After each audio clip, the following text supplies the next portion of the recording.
Welcome to J. Lowry and Associates. Let's talk about home buying. I am Juanita Lowry. I am an associate director with Keller Williams Coastal Area Partners, and my partner. I'm Monica Osborne Johnson, and I am a local realtor here in Savannah, Hinesville, Richmond Hill, wherever you need a home. Plug. And welcome to our tribute celebrating Cinco de Mayo. We want to talk about home buying. We're here to answer some frequent questions that first-time home buyers may have. And of course, if we don't cover it in this video, you're welcome to reach out to us at fortstewarthunterhomes.com. That is our website. It will reach either Monica or myself, and we will be happy to answer any questions you'd like. Or you could go to our page, J. Lowry and Associates, on Instagram or Facebook. So let's go ahead and get started with our first question. We have our lovely team assistant, Vanessa Martinez, here with us today off camera, and you'll hear her ask those questions that are frequently asked in our field. Vanessa? All right, so let's get started. So first question is, who qualifies as a first-time home buyer? Anyone who has never purchased a home before qualifies, as well as if you haven't owned a home within the last 3 years, you also qualify. Okay. All right, another question that they have is, what are some good tips for first-time home buyers? So some really good tips for first-time home buyers. Well, one I'm gonna do with a don't. A lot of people don't realize that Credit Karma is not your true credit score. So there is a free credit app out there. It is the Equifax app. It is free. You don't have to subscribe unless you want all 3 credit bureau scores. You can see one of the credit bureau scores right there on that free app. So some tips that I would say is know your credit score. That's why I gave you that information. And 2, talk to your favorite realtors. Mm-hmm.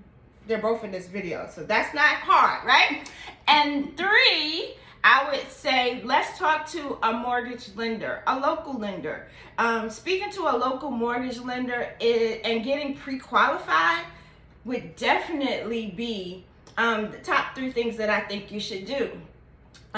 Because when you get pre-qualified, you are getting ahead of time the amount of money that you can budget, the mortgage that you can pay. And guess what?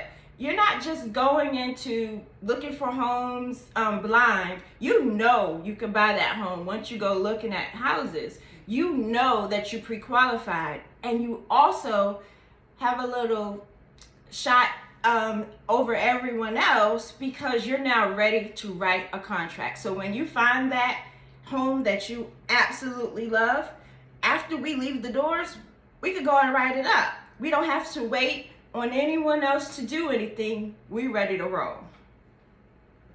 All right, great tips out there for the audience.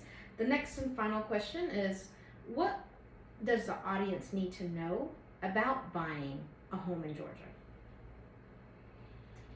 What do they need to know about buying a home? Well, right now, the market is hot. There's homes out there available for you to purchase. You just have to come ready as a ready buyer. I would say that if you have to know the loan types. So there's 3 loan types. There's VA, if you've been in the military, retired military, veteran of the military, you have the 100% VA loan. However, there's no down payment there, but there are closing costs. So my first tip would be make sure you have some money saved. Just because you have no down payment, there are still some expenses associated with buying a home. So it's important that you know that. Second thing you need. FHA? Yeah, FHA loans. 3.5. Yeah. 3.5. 3.5. Mm-hmm. down payment. So you have to have at least 3.5% down on an FHA loan. So what does that mean to you? So if you're buying a $200,000 home, what's that about?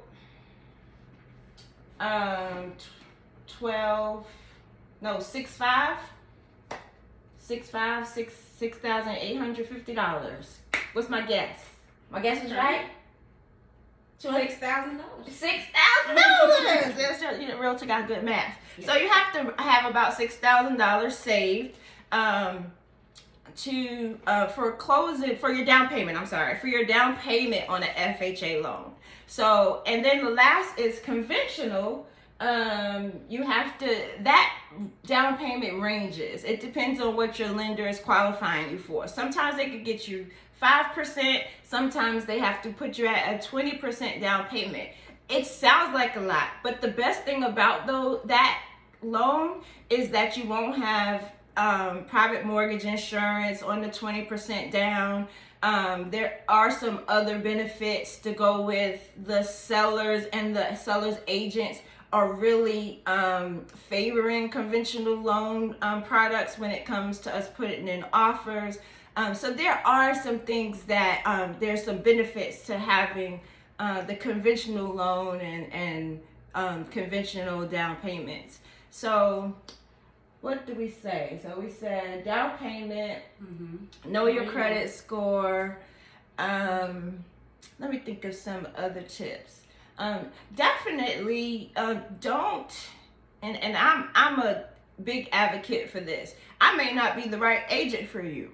I believe that everybody has their match. Make sure that you are interviewing your agent. Your agent has to be in your best interest. Also, it's a good idea to make sure you sign that buyer brokerage agreement. Would you agree with that? Yes. Yeah. So when you sign that buyer brokerage agreement, you turn from a customer to that agent to a client. And our services for you kind of change a little bit. We, not saying we're not on your side either way, but we have more obligations to you when you sign that buyer brokerage agreement. And in our area, buyers are not paying the agent's commission, the seller is. So guess what? You get to have an expert agent by your side as their client, and it's paid by the other side. Look at that. Anything else? What about looking at homes? And what does active contingent mean? You want to tell them that? Because we always get that. So when you have active contingency, that means you have a certain amount of time to go in, check the house out, have an inspection done. And that way it gives you a second opportunity after you saw the house and fell in love with it, gives you some time, some cooling off time to decide if this home is the right home for you. So when you see those active contingents in whatever you prefer, Zillow, our website, Fort Stewart Hunter Homes, any of those things, that means that house is already under contract with the buyer, and that buyer is in that due diligence period, that waiting period to figure out if the home is inspected and all that good stuff like Monica said. So those are some good tidbits. So when you're looking on the internet at homes and you see active contingent, then you know that one is kind of off the market. Always look for the ones that say active and only active. Sometimes it's a little misleading. Sometimes they do come back from active contingent or under contract. And if they do go back to active, that means it's back out there ready for whoever is wanting it to be its home. Anything else? Can't think of it. How long does it take maybe to buy a home? Oh, how long does it take to buy a home? They didn't hear Vanessa ask the question. It usually takes between 30 to 45 days to purchase a home. If you're going through, if you have a mortgage that you have to qualify for and get processed. If you have a cash buyer or you're a cash buyer, then it could take, 10 to 15 days. That's true. So the key is be prepared with your down payment or closing costs Talk over a strategy plan with your agent. Get pre-qualified, pre-approved. Also a good idea is you might want to look at options for homeowners insurance. Talk to your agent about homeowners insurance, who they have, who they know that are giving package deals, maybe with your house, your car, your life insurance, things like that. So maybe one more. What should one consider before purchasing a home as is? Good question. So what should one consider before purchasing a home as is? First and foremost, for VA loans and FHA loans, in some cases, depending on what's going on with the house, there's certain minimum requirements that a VA loan and an FHA loan must have. That gets in a little bit of depth of the house. So I would encourage you to Google it. Make sure that you go on valoans.gov,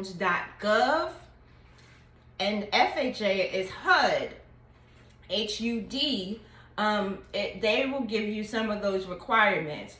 Those two loan programs will require certain things in the house. Like, and I don't know them straight off the top of my head, but for instance, with VA, heating, air, electrical work, plumbing, all of that, it cannot be anything wrong with the home. Roof, mechanical systems, those have to be in working order. Clean working water, drinking water in the house, things of that sort. Some things as simple as screens on the windows, depending on the age of the home. If the home was built before 1978, you need a lead paint base exhibit attached to the home. That's just basically the information that the seller gives you if the home had or has any current lead-based paint. So do you think it's a good idea to purchase an as-is home as a first-time home buyer? It's hard to say because, that would be like, is it a good idea to date an older woman? And I think they still good. Ain't nothing wrong with them. I think they still good. Sometimes, you have some issues with older homes, and sometimes you don't. Sometimes they stand the test of time. So my opinion would be on a case-by-case basis with that answer. I would definitely have a home inspection. I would definitely be very clear and conscious with the mechanics of the home, what I can actually see, any defects that I can actually see with the eye. I would definitely be conscious to those things. But I'm not going to rule them out because some of those, especially in Savannah, are really holding the test of time and are beautiful. They hold up, in some cases, better than new ones. Mm-hmm. So I think case-by-case basis. Mm-hmm. And I found also with as-is homes, sometimes the seller just can't afford to do the maintenance that needs to be done to really put the house on the market. So it's pushed out as is, and you as the new buyer, maybe you'll have to paint a room or two, something like that. And that doesn't mean that something is always wrong. Yeah. Like Monica just said, as is just means I don't have the money to go put in a new floor or put all the bells and whistles on it. But there's nothing wrong with my house. Everything works fine. I've never had a problem. I just don't have the money to upfront do those things. Or the seller just wants to sell. They may be from out of town. They may be doing other things, other projects, and they would rather the new buyer do those things.